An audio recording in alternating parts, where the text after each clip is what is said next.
Mengapa KPU membuat simulasi surat suara Pilpres 2024 hanya memuat dua pasangan calon? Benarkah karena human error dan tidak ada motif lain di balik kekhilafan itu? Kita akan membahasnya bersama dengan analis politik Lingkar Madani, Ray Rangkuti. Bang Ray, selamat malam. Malam, Bung. Ya, Bang Ray, terima kasih atas waktunya. Bang Ray, apakah Anda juga meyakini bahwa alasan human error lah yang kemudian membuat surat suara simulasi di sejumlah daerah ini hanya membuat dua paslon? Sulit untuk percaya ya. Kenapa begitu ya? Karena penetapan paslon aja sebetulnya kan 13 November ya. Ya. Kalau dari 13 November ke sekarang itu artinya udah ada 1,5 bulan perjalanan penetapan hasil calon presiden ini. Nah, jadi kalau disebut itu human error, ya kan mungkin kalau seminggu misalnya setelah penetapan dilakukan simulasi ada surat suara yang menetapkan cuma dua pasangan itu mungkin. Ini udah 1,5 bulan, kok masih ada human error ya kan? Itu satu. Nah yang kedua adalah apakah tidak ada dicek sebelum memang dilakukan? Karena kalau kita baca rentetan peristiwanya itu, KPU daerah itu hanya memprint ya, lalu mencetak apa yang sudah disodorkan oleh KPU nasional gitu. Intinya kan sebetulnya ini persoalannya itu tidak ada di KPU daerah, tapi adalah KPU nasional yang membuat desain begitu, lalu dikirim ke daerah, daerah tinggal memprint, lalu memperbanyak untuk kemudian jadikan sebagai bahan bahan simulasi gitu. Ini yang kedua. Nah yang ketiga adalah, dan ini kan bukan kali pertama ya, masalah-masalah yang seperti ini terjadi, dan selalu tidak ada upaya untuk menjelaskannya kepada publik apa sebetulnya yang terjadi di internal KPU. Ya. Sebelumnya kita tahu surat suara ya yang salah cetak, gitu. salah coblos gitu ya. Ada ditemukan juga yang salah kirim gitu ya. Lalu sebelumnya ada dan sekarang masih tetap dipersoalkan oleh orang terkait dengan PKPU yang ditetapkan justru setelah ada penetapan atau setelah ada penerimaan paslon begitu. Jadi ada dua PKPU yang berbeda gitu. Jadi kalau berkali-kali seperti ini disebut selalu human error dan tidak ada upaya untuk melakukan koreksi ke dalam, ya misalnya untuk menyelidikinya apa sebetulnya yang terjadi, ya itu tadi rentetan peristiwa ini dapat saja mengakibatkan ketidakpercayaan publik terhadap kinerja KPU. Bang Ray, tapi kesalahan-kesalahan ini menguntungkan siapa menurut Anda, Bang Ray? Kesalahan-kesalahan yang berulang ini yang dilakukan oleh KPU ini menguntungkan siapa sebetulnya? Ya kita tidak tahu siapa yang diuntungkan, tetapi kan kalau dua paslon itu mengandaikan cuma ada 01, 02 kira-kira begitu. 03-nya mungkin tidak ada gitu, kalau cuma ada dua gitu. Nah jadi kalau simulasinya begitu, yang mungkin yang terbayang di masyarakat itu adalah hanya ada dua paslon. Ya dua paslon itu tentu saja cuma ada 01, ada 02 gitu.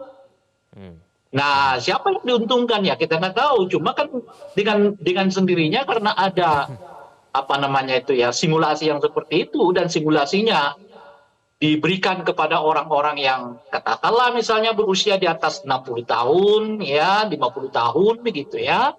Ya tentu memori mereka mungkin akan terbentuk dengan surat suara yang hanya ada dua gitu.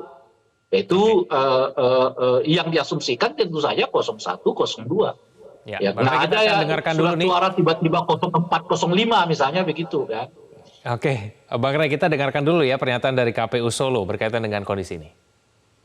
Dari KPU Solo bahwa sebenarnya diulang dengan suara-suara yang sesuai sebenarnya ada di paslon itu.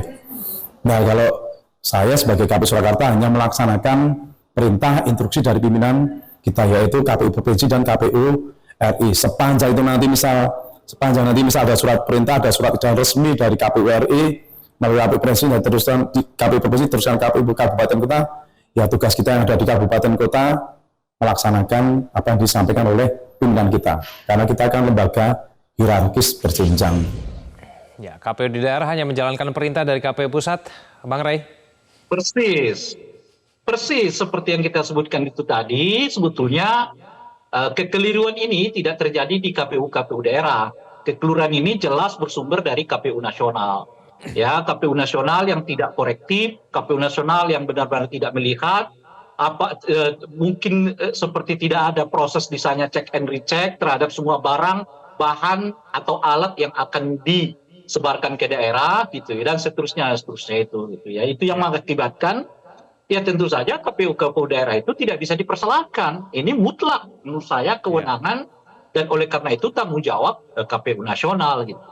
Nah, berkaca dari itulah saya mengatakan tadi, karena udah berulang kali terjadi peristiwa yang seperti ini, dan ini berpotensi akan menurunkan kepercayaan publik terhadap kinerja KPU, maka menurut saya harus diagendakan ya semacam evaluasi total terhadap kinerja KPU nasional ini gitu.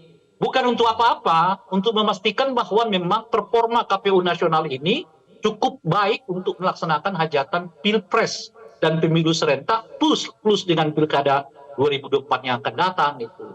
Nah, bagian mana saja yang lemah supaya ditutupi, bagian mana saja yang kurang supaya ditambal dan seterusnya gitu.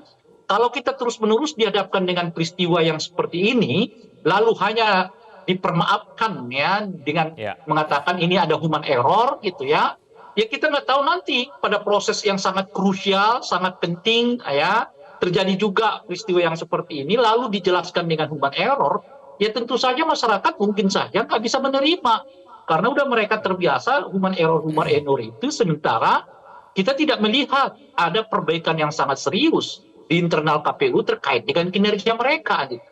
Makanya saya sudah mendorong juga, misalnya peristiwa ya pencoblosan surat suara di Taiwan itu, agar segera diselidiki oleh Bawaslu. Nggak bisa dianggap itu semata-mata ada kesalahan, ada kurang koordinasi, macam-macam dan seterusnya itu. Dan sayangnya hingga hari ini sudah lebih dari 7 hari peristiwa itu berlalu, baik KPU maupun Bawaslu tidak memberi penjelasan apapun terhadap peristiwa itu, padahal itu peristiwa yang sangat krusial.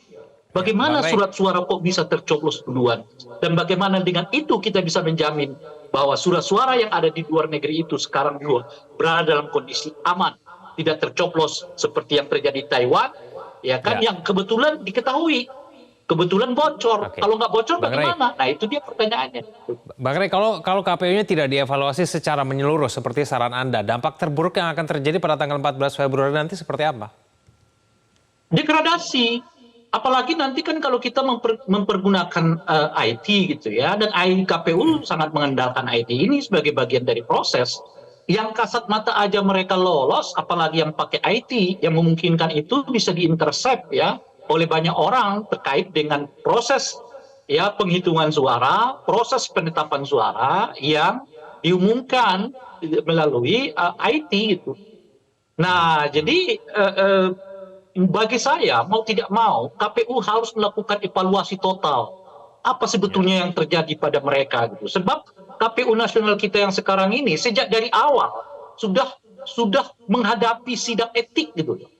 Sejak dari proses pendaftaran calon peserta pemilu, dalam hal ini partai politik. Sejak itu mereka sudah disanksi oleh DKPP karena dianggap melakukan keteledoran yang berakibat terjadinya pelanggaran etik berat meskipun sanksinya ringan. Gitu ya, ini sesuatu yang aneh juga. Ada orang yang disanksi berat dengan ada orang yang diputus melakukan tindakan pelanggaran etik berat, tapi sanksinya ringan. Itu terjadi di Indonesia. Nah, oleh karena itulah menurut saya, sebab dari awal tahapan ini sudah mulai ada lubang-lubang yang mersendikan pada human error, pelanggaran etik, dan pengabaian terhadap aturan, saya kira sebelum kita masuk ke tahap yang paling krusial, yaitu pemungutan dan penghitungan dan serta penetapan hasil pemilu, ada baiknya kalau KPU itu kita sarankan melakukan evaluasi total, khususnya di lingkungan KPU nasional.